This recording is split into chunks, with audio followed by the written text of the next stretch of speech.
Welcome in, everybody. Good to see you.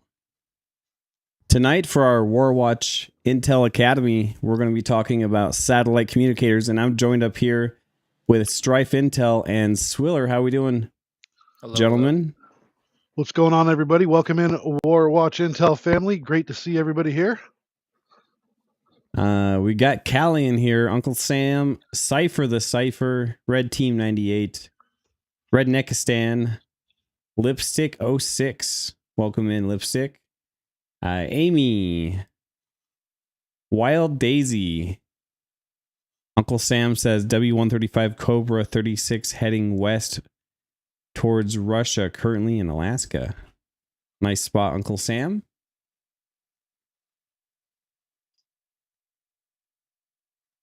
So we're going to dive into this here in just a minute. Swiller, we had some crazy news today. Is that what we're going to talk about ahead of time? Yeah, no, might as well get it out of the way. It is a pretty big story. Depending on what side of the fence you're sitting on will depend on what spin you're getting out there. But the long short of it is that several White House officials were caught using a non-secured, non-approved app to exchange information up to and including targeting information, coordinates, the actual targets, like what was there on the ground that was going to be hit, what leaders were expected to be there by name, all because somebody added a wrong phone number to a text group. It's a pretty big, in my opinion, breach of security. I don't care what side of the aisle that breach happened on. It's no different than, say, somebody using an unsecured email server, which was horrible, and I definitely don't stand by it. But if we're going to call a sheep, we got to call all sheep a sheep. So we don't know which person in this text group, which was on a Signal text group, which is like an encrypted back and forth communication app, right? But it did involve people like SecDef, Pete Hegseth, Vice President J.D. Vance, John Ratcliffe, Michael Waltz. Very interesting stuff. So the stuff that was shared in the article that was released today did not have everything in it because the journalist didn't want to share some of the OPSEC. Real quick, side note, T's wife says, "Hi everyone. Tank is watching the stream, but he can't type on his phone because he doesn't have his glasses." Thank you for checking in, T's wife. Tank wasn't feeling good and was in the hospital. We had lots of prayers, lots of positive thoughts.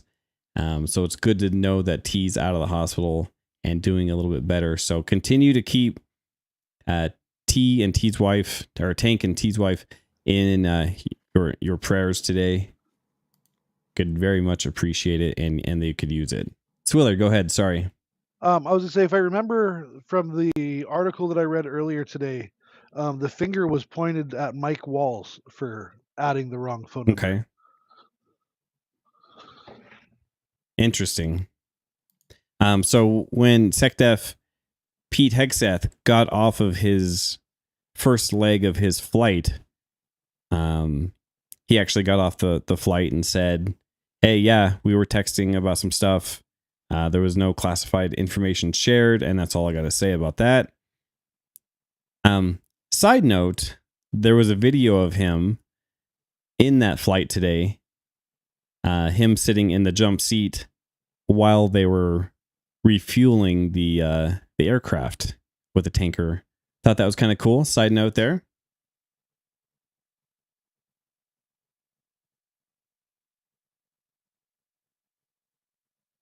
Strife, did you have any news from today? Not to put you on the spot. I didn't want to leave you out there. All good. Nothing that you guys haven't just covered. Kind of just sitting in the back and seeing if any new news does come through while we're live. I appreciate it because it's hard to do this and that and the others. So I appreciate you watching the stream and watching the news and all the cameras and stuff. I appreciate that. Sorry, Frost. I had to step away to answer an unexpected question in the house here, but yeah, I haven't seen the jump seat photo yet. But as we were talking live on the stream earlier. On one of the tracking services, I was able to see Hexet's flight on Flight Radar, and on ADSB, I was able to see the tankers orbiting off the coast just over the top of Fort Bragg, picking them up to give them fuel for that Pacific leg of the trip. Awesome. I have on screen right now the video of Hexeth in the jump seat while they're refueling. Can't really see it in this view, but they are right behind refueler. I believe they got the boom right in front of them. And yeah, pretty cool stuff to see. That's awesome. Pete Hexeth wearing a Fox News hat right here. Let's see here. Also, we just had a test count for anyone listening to the HFGCS. Had a test count come in. But anyways, the reason why we're here, we'll keep it pretty short and sweet tonight. This is just a basic primer, a very, like I said, basic intro into civilian satellite communications. On screen in front of me, I'll have a few different demonstrations, and then maybe on the camera in front of, in all of us, I will show off some stuff here. But satellite communications and things, and we'll get to questions at the very end here. So please save your questions till the end. Feel free to comment about whatever as we're talking, but I will answer all the questions at the end. And Swiller, Strife, if you guys have questions or have things that, like, hey, you're like, hey, I want to know more about this, or you didn't cover this, please let me know. You can interrupt at any time. Sounds good. So what are the options for satellite communication as a civilian? We're going to go over some of the options, and by the end of this, hopefully you have a little bit more information of how to communicate without a cell phone, right?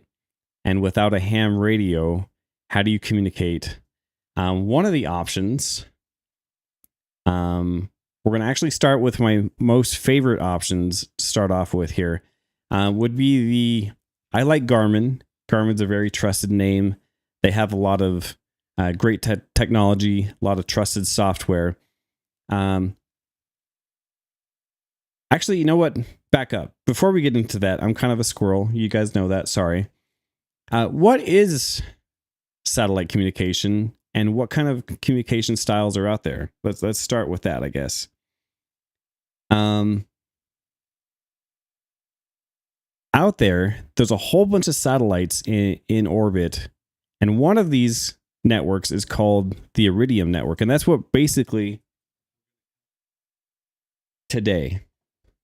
And how is that useful? So I had more of this stuff prepared, and I kind of threw it away, and we're just gonna wing it tonight. So Swiller, if I'm up in the mountains and I don't have a cell phone, and we're gonna get to this here in a second as well, and if I don't have an iPhone connected with T-Mobile, and I don't have one of the newest Android phones that have satellite communication built in, that's very different than this anyways, and I need to send a text out, or I need help right away, you're kind of SOL. Yep. I mean, think about back in the 90s, when you're outside playing, not everybody had a cell phone in the backyard, or while you're playing in the woods, or whatever you were doing. So when we go out in the mountains nowadays, it's kind of like living back in the 90s. Yes, we had like a bag cell phone, right? Worked in the car, but it was very limited in where you could use it. So things do happen in the mountains. And now we're so hyper connected that we want to be able to check in. If I'm in the mountains, say fishing or camping, I want to be able to tell my wife, like, hey, we're at our campsite. Everything's fine. What's new with you? We're such a hyper connected community. I want to be able to send out a tweet or something on Facebook. So let's talk about all of that.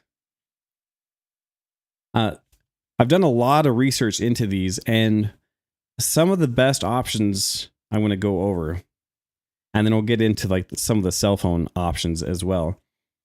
My favorite to start off with is the Garmin InReach Mini 2, specifically satellite communicator.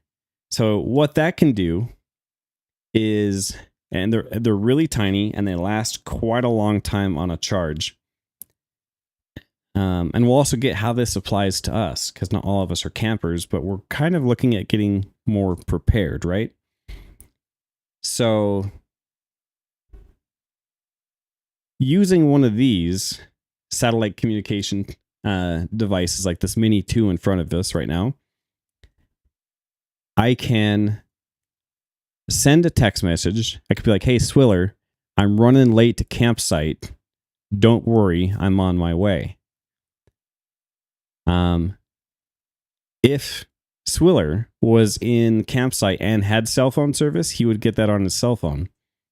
Or if he had one of these connected to his cell phone, these pair with your cell phone. I'll get to that here in a second.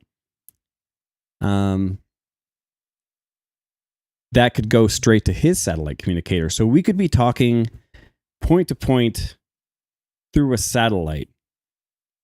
And again, we're going to get more into that here in a second too, because I had questions I had to reach out to Garmin about regarding like SHTF. I grid down scenarios of, would this stuff work without ground technology?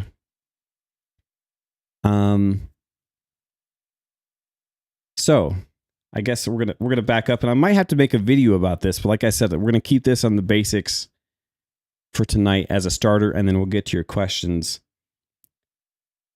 One of the things I really wanted to look into was, I have family, say in Wisconsin.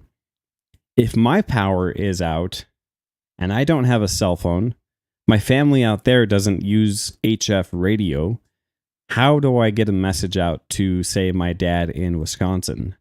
How do I get a message out to, say, if I'm in the mountains, how do I message my wife?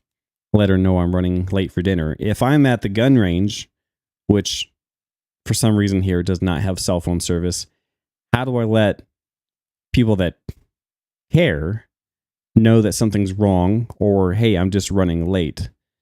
Don't worry. So that's why I was looking into all of these. A little bit of need it for prepping, a little bit need it for real life. Being in the camping mountains, like I said, the gun range, you need stuff like this to be able to check in. Any questions so far, Swiller, Strife, that you guys have before I move on? Anything you want to add?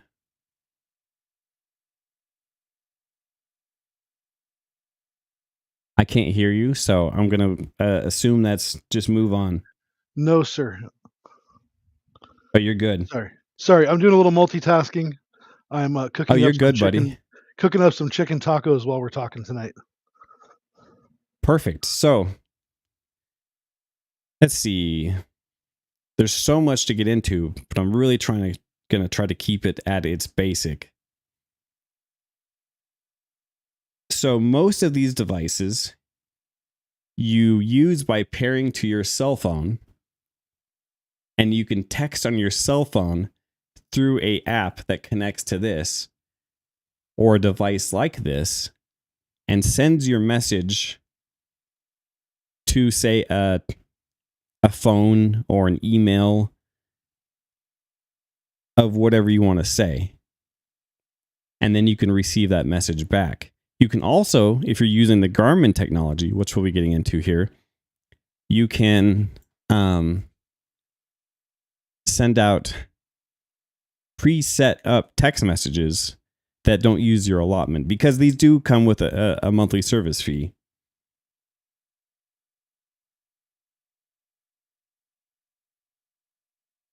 Excuse me.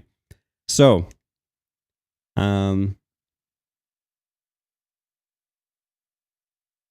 So, like I said, Garmin is one of the best options I've seen so far. Specifically, their Mini 2, and I'll pull it up here in a second. Their Garmin Messenger, which is like the Mini. But let's see here.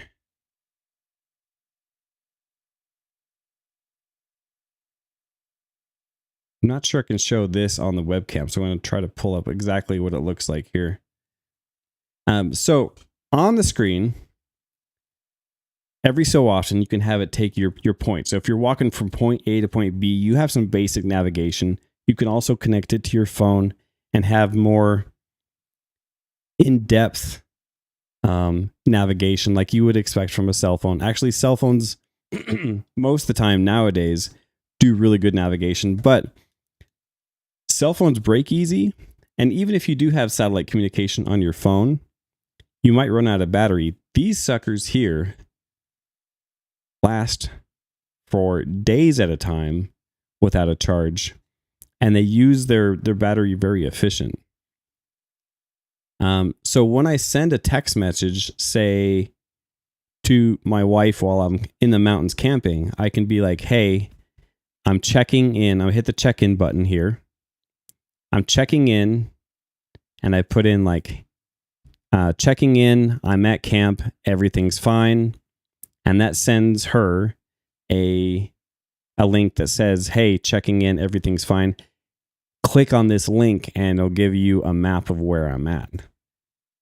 Super helpful, but not the reason I was specifically looking into this. That was one of the reasons, but I wanted to be able to text, say, family or check in with other groups that are prepared, like myself, and talk to them when we don't have satellite service cell phone service.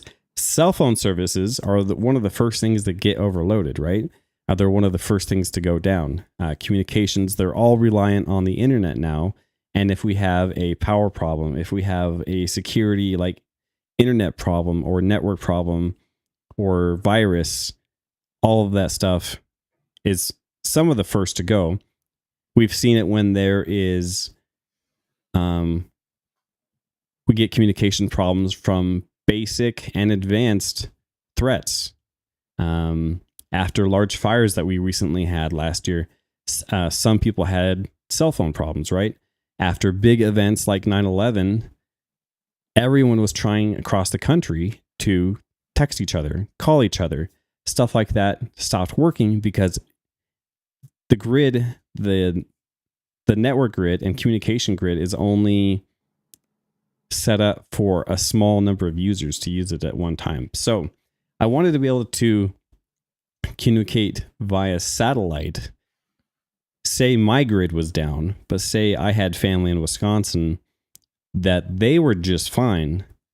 They could now give me news of what's going on, and we could communicate via text of, hey, this is what's going on. Your power is going to probably be back up in a few days. There was a large problem here, or hey, there's a larger problem. You might need to relocate.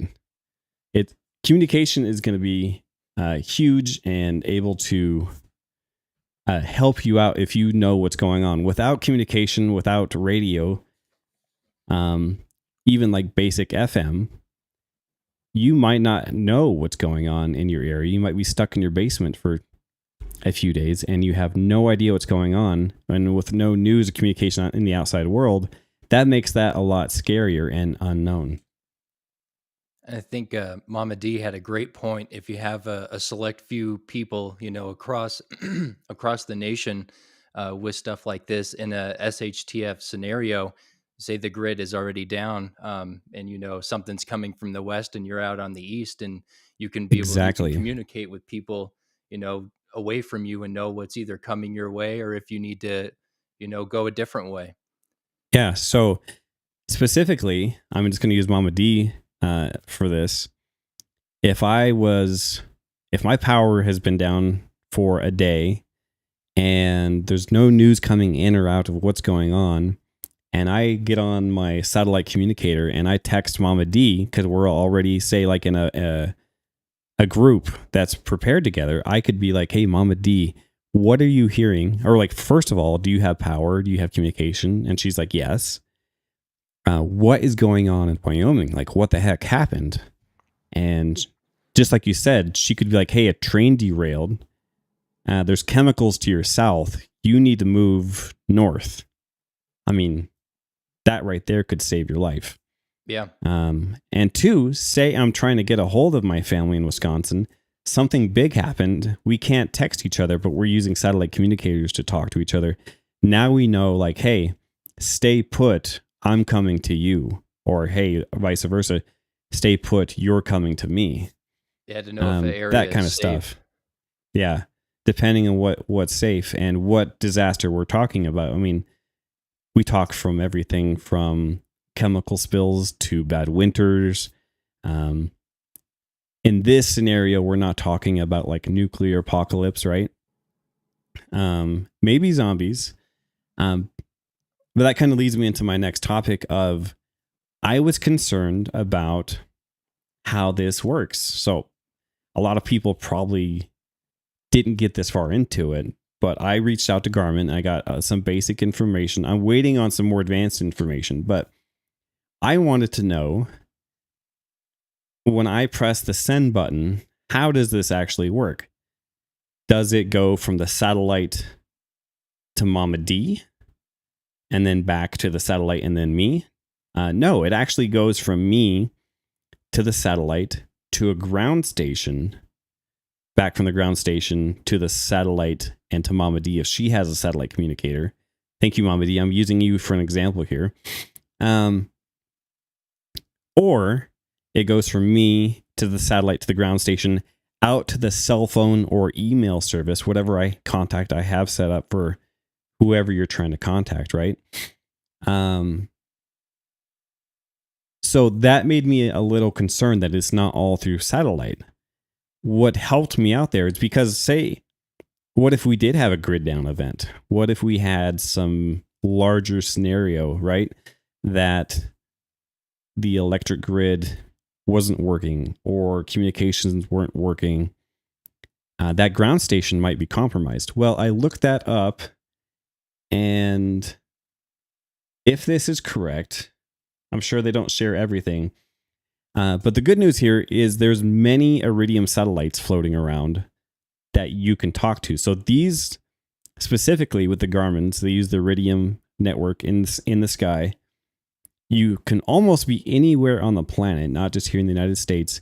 And as long as you have a clear view of the sky, you can send out a message. And on top of that, they have multiple ground stations that are redundant. So they have one in Alaska, and they have one in Arizona. And these ground stations don't really matter as far as like their location.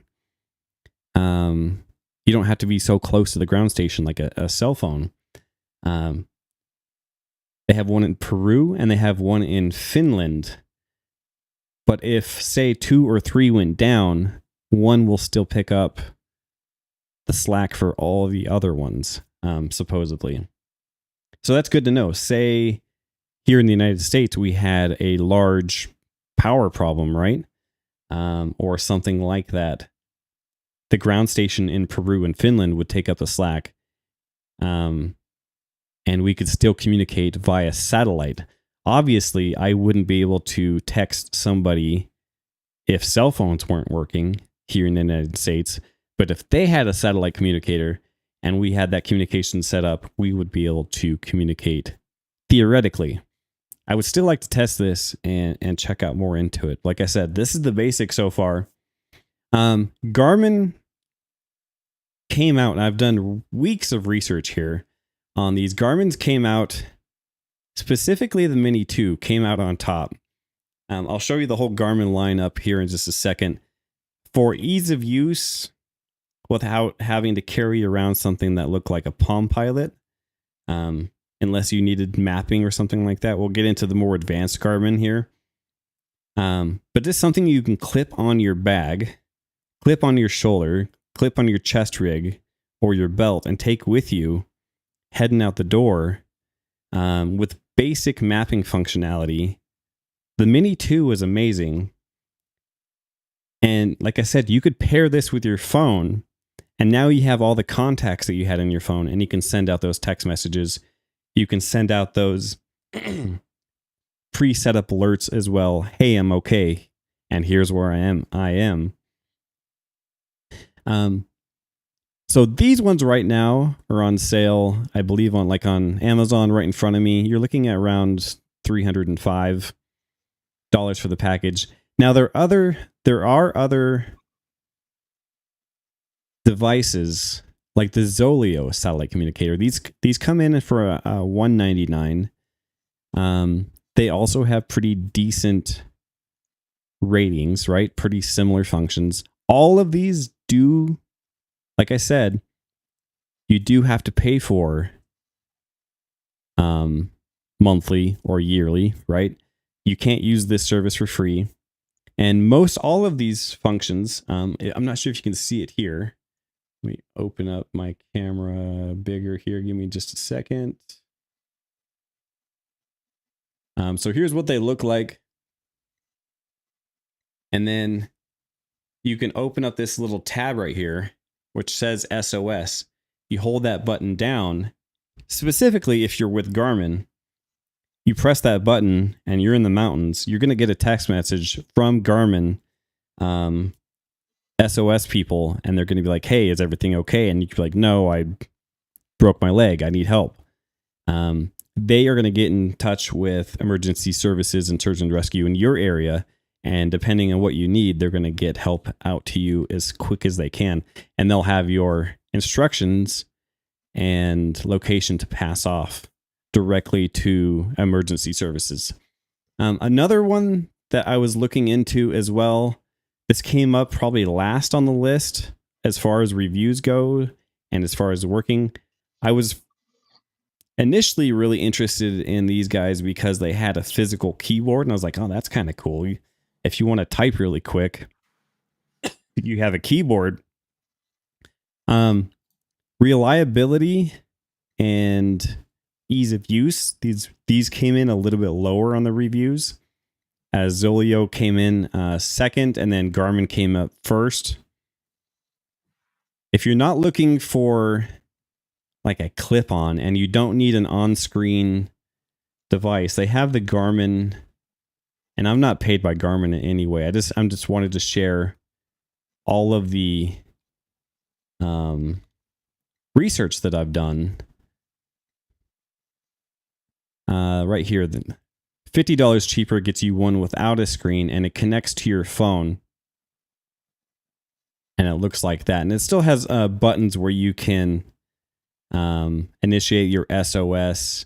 You can still connect it to your phone to send out text messages. You can still hit a button on the outside that has like 3 different check-ins.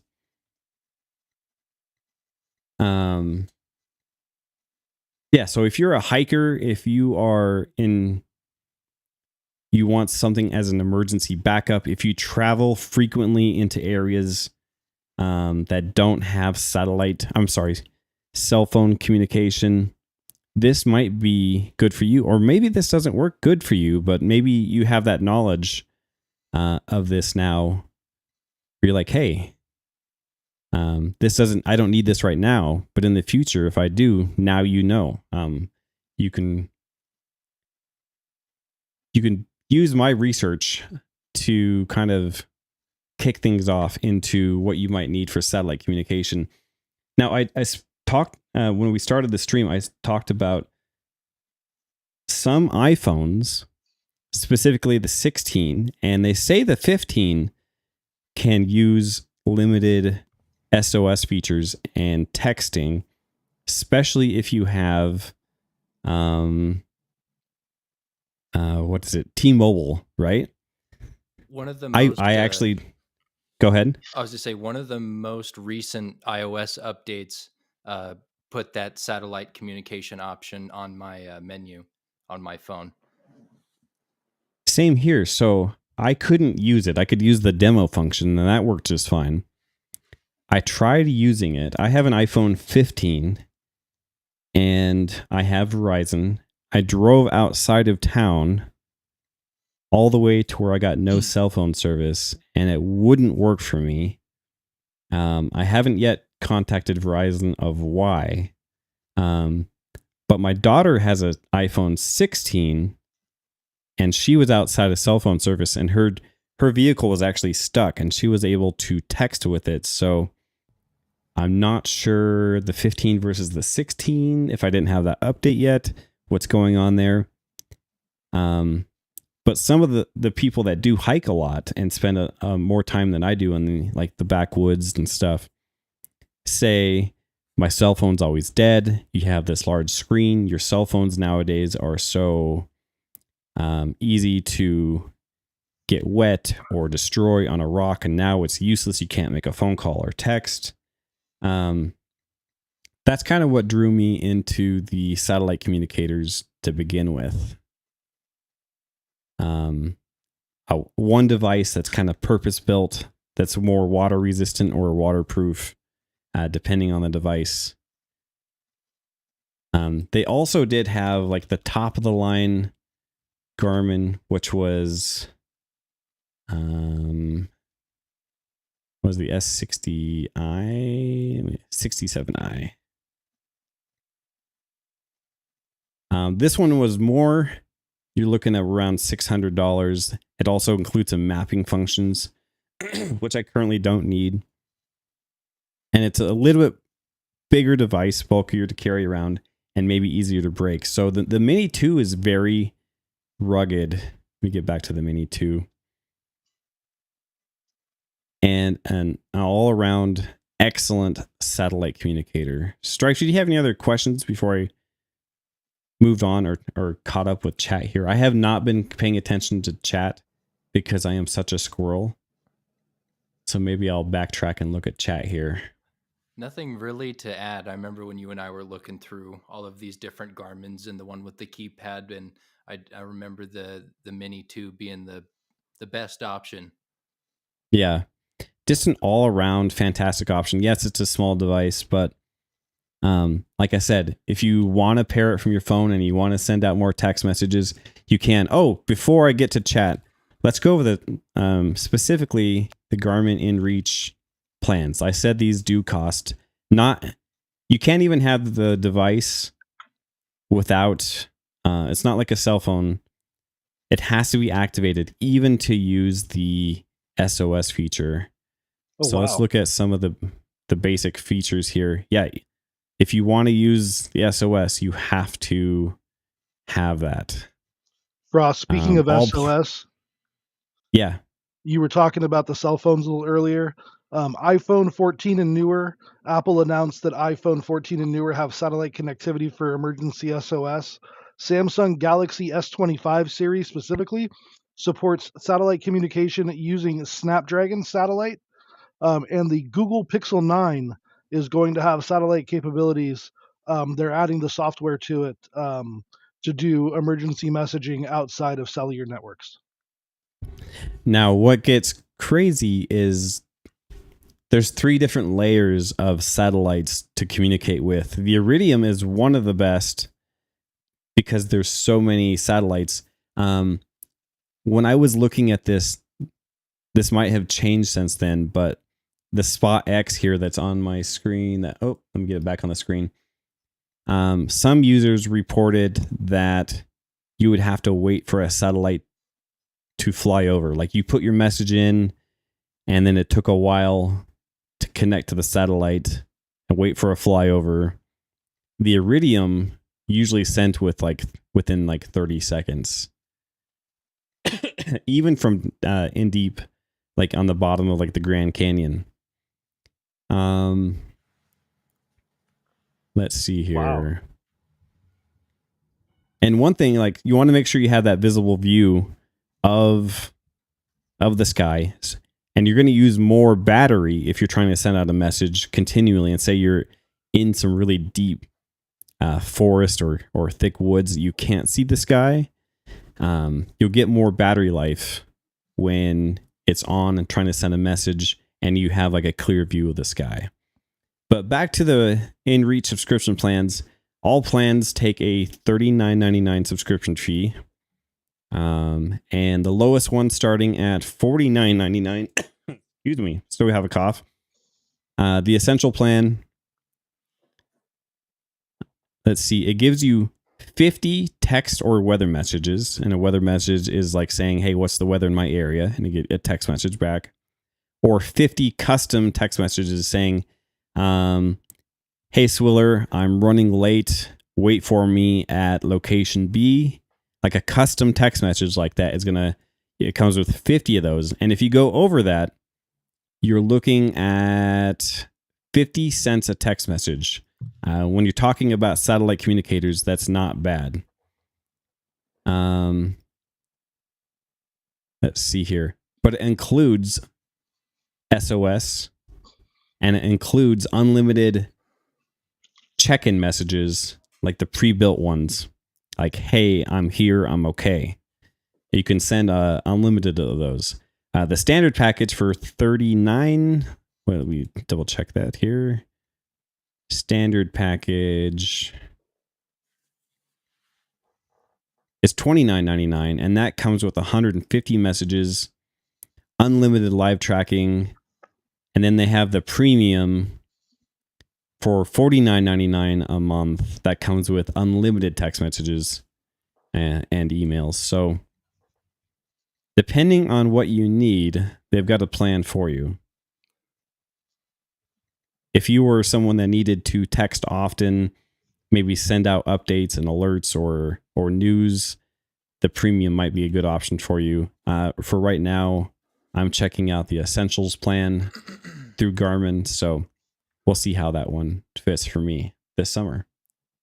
So something I wanted to touch up on, I saw a comment in chat about how useful something Blaze like and the this would Monster be Machines. for an EMP. So if you're taking steps to have communication devices like Blaze and the this Monster for Machines. SHTF scenario, I definitely would recommend keeping stuff like this in a Faraday bag. And then somebody also 100%. mentioned, for an EMP down on the ground, then somebody also mentioned, well, the EMP might affect a satellite up in space.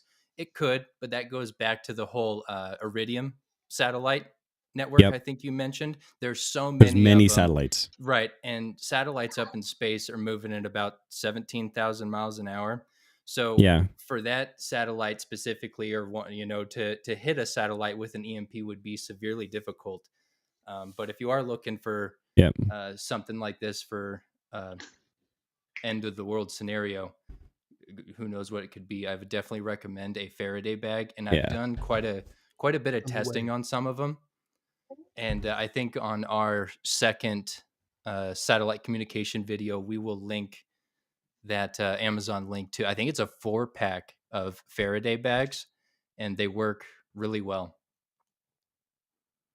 So that's also why I brought up the multiple ground stations, because say the unlikely event that an EMP did happen, right? It's not going to take, hopefully we're not talking about it taking out 2 points in the United States and 2 other places in Europe, right? I mean, at that case, we got much bigger problems. But speaking, I'm glad you brought up the point about the Faraday bags. So you have the Mini, right? Yes. That Mini, like you said, can fit into a Faraday bag.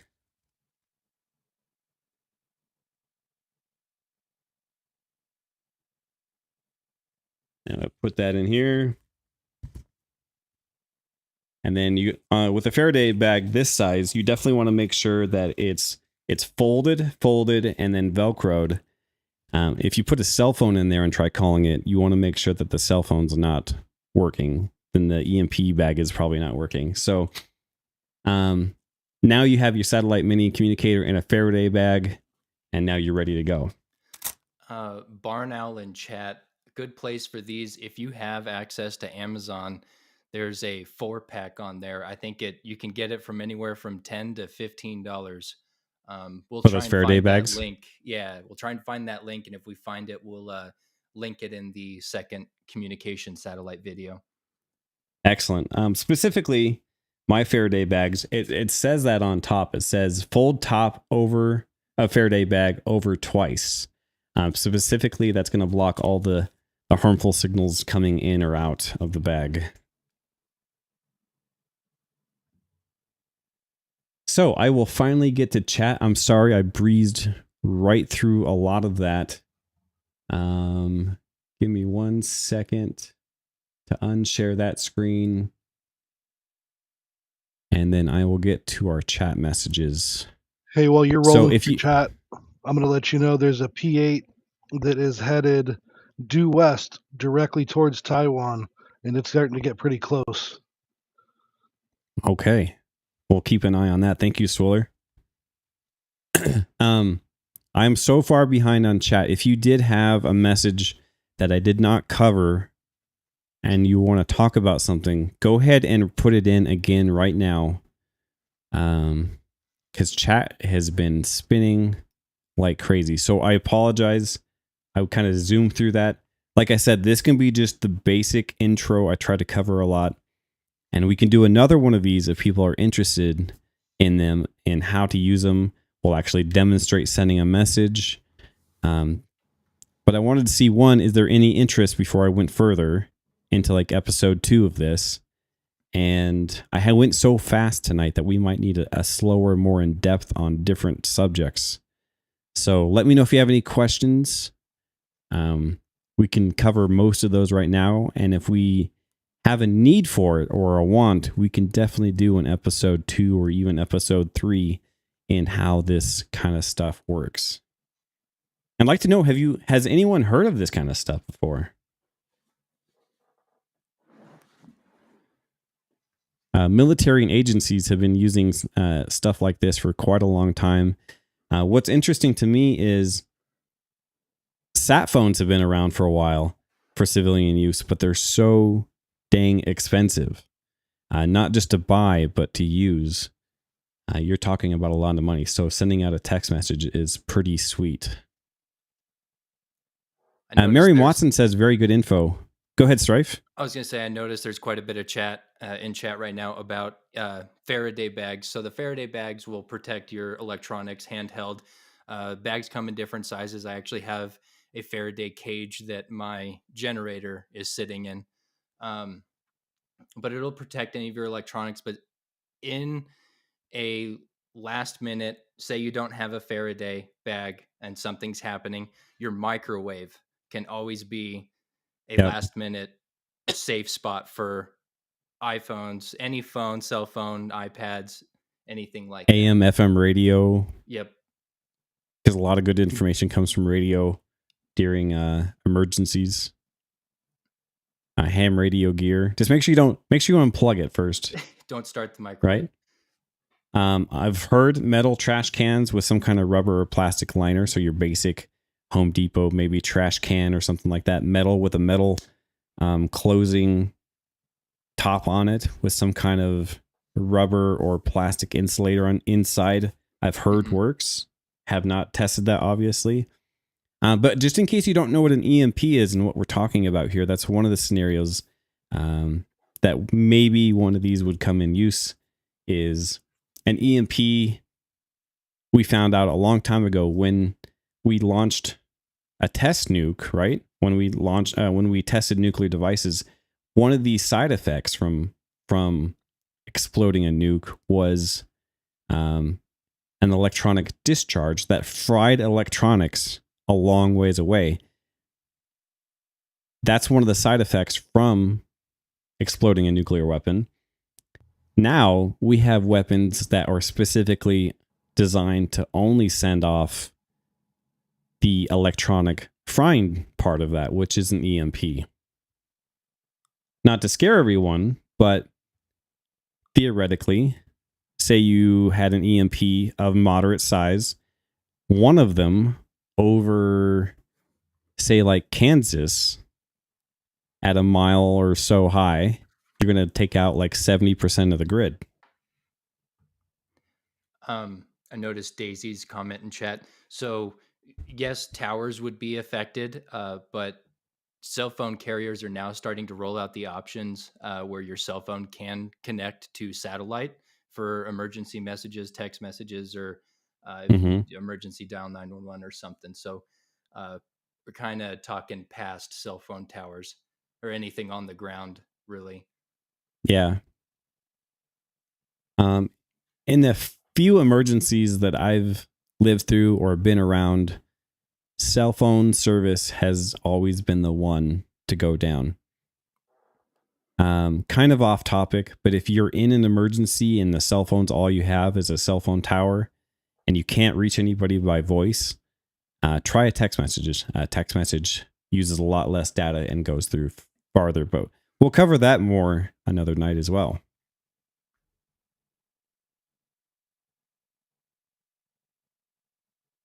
All right, Strife, if you could help me, have I missed, since I blabbered on some more, have I missed any questions? I don't think you missed any questions, but I saw somebody say that newer gun safes have an EMP rating. I did not know that. I'm gonna have to keep my eyes open for. Oh, that's fantastic. Yeah. Specifically because your gun's going to be fine, right? But your optics on them, your flashlight on them, stuff like that is definitely not going to work. Maybe your digital like thumbprint reader to release your trigger lock, stuff like that is not going to work. Yep.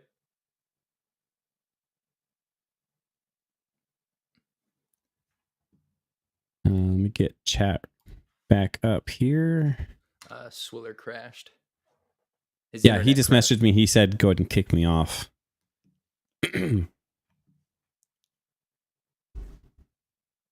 Barnell 411 says, protect your phones, protect your phone, or protect the pew-pews, protect your phone. Nick Easy said, we should all meet up, or should have a meetup point for all loved ones in case all else fails. Excellent idea. Wild Daisy, the worst part of EMP is no cars. Uncle Sam, are electrons damaged forever? The electrons, the part that's damaged is the electronics, the small microelectronics and boards themselves.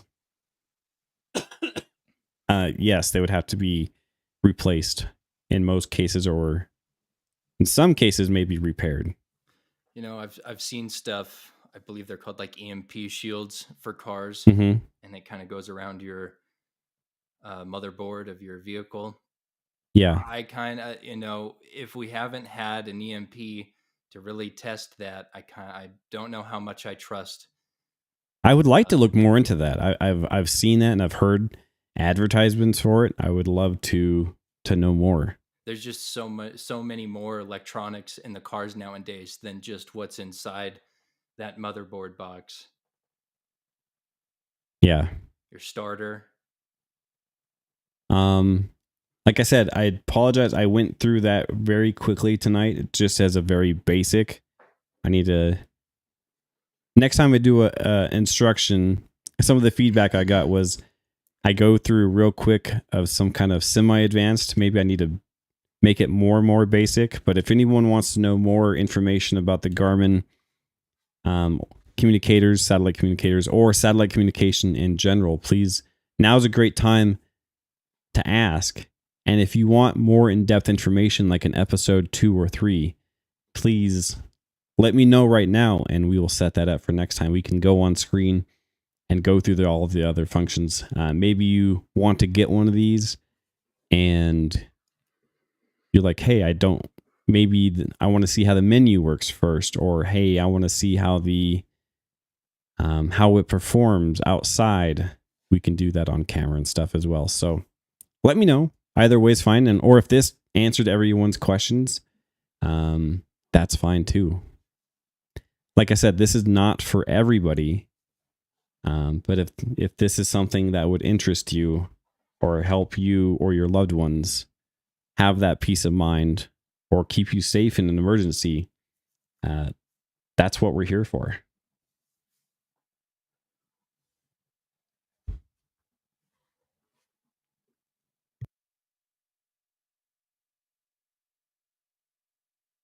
Miriam was talking about Starlink earlier in chat too. Starlink would be great for communication in general, for internet. They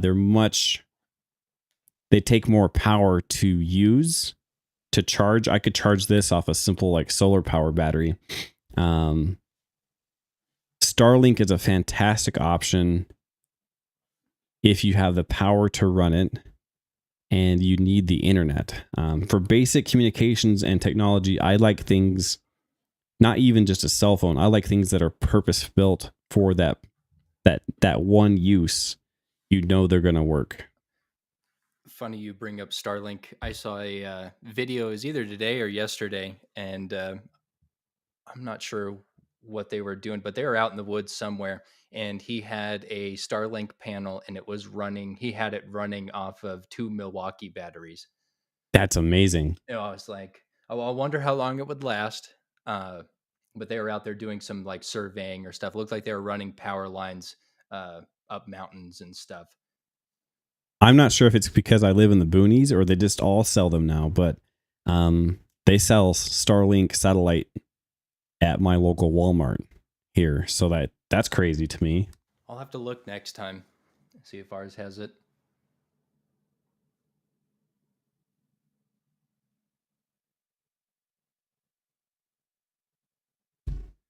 Well, thank you everyone for joining our Warwatch Intel Academy chat. And if anyone wants to message me on the side, has questions, wants to know more, please let me know.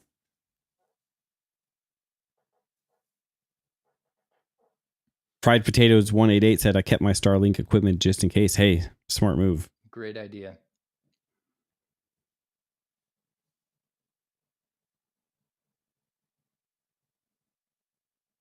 If you were definitely a hiker, camper, like I said, a person that spends time outside the cell phone grid anyways, this is kind of a no-brainer. Cali, 6.8 earthquake in New Zealand. My goodness. That is massive. Thank you, everyone. Thanks for putting up with my rambles. I kind of did that one off the cuff. I think that was way better than going through a boring slideshow, however.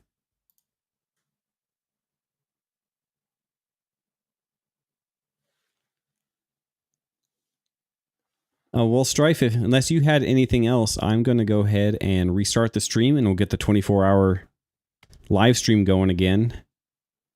Because it's been an interesting day to say the least. Yep, I'm not seeing anything new on my end. Let's check one more source here.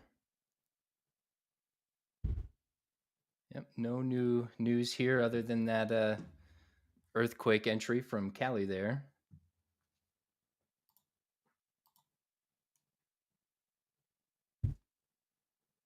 Awesome. Well, we will restart the stream and get that going, and we'll see everyone on the next stream. Thank you, everyone, and thanks for being here.